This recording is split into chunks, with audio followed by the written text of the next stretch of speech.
C'est à Monsieur Lionel Vuibert pour le groupe Renaissance. Merci Madame la Présidente, chers collègues.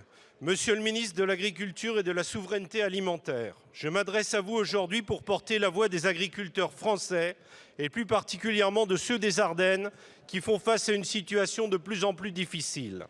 D'abord les charges, le prix du carburant, des engrais, des produits phytosanitaires, tout augmente.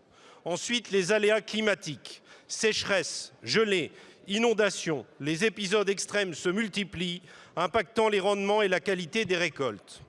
Enfin, la concurrence internationale.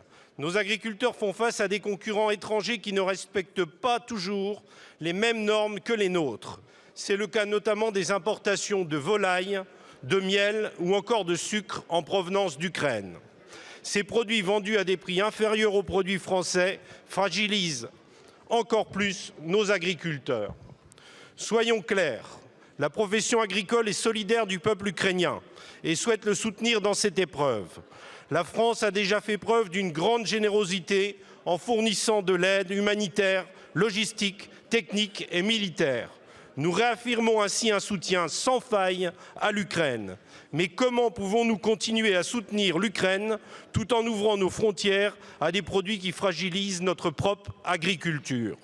Aussi, Monsieur le Ministre, quelle est la stratégie du gouvernement pour faire en sorte que notre soutien à l'Ukraine demeure indéfectible sans que cela ne pénalise nos agriculteurs ?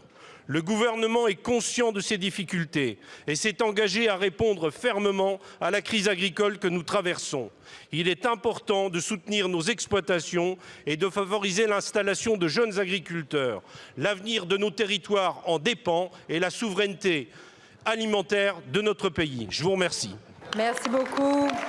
La parole est à Monsieur Marc Fesneau, ministre de l'Agriculture et de la Souveraineté alimentaire. Merci beaucoup, Madame la Présidente, Mesdames et Messieurs les députés, Monsieur le député Vuibert. Parmi les différentes crises que rencontre l'agriculture, il y a effectivement l'arrivée d'un certain nombre de produits sur le sol européen liés à la désorganisation des marchés, parce qu'il faut chercher la cause initiale, liée à la guerre de M. Poutine en Ukraine.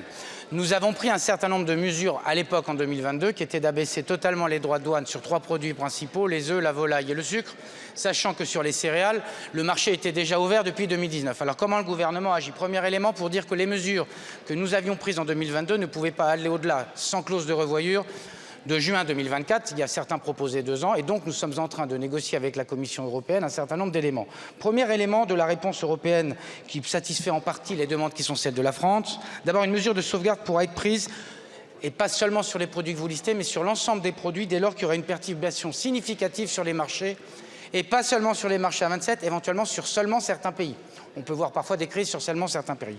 Deuxième élément, on va rétablir les droits de douane à partir d'un seuil de référence qui sera les exportations 2022-2023 sur les œufs, sur le sucre et sur la volaille. On est en train d'affiner avec la Commission européenne les chiffres pour être bien sûr que les volumes qui sont proposés sont bien conformes à un équilibre des marchés. Troisième élément, sur les céréales, qui sont un élément pour moi d'inquiétude important. Je le répète, le marché était déjà ouvert.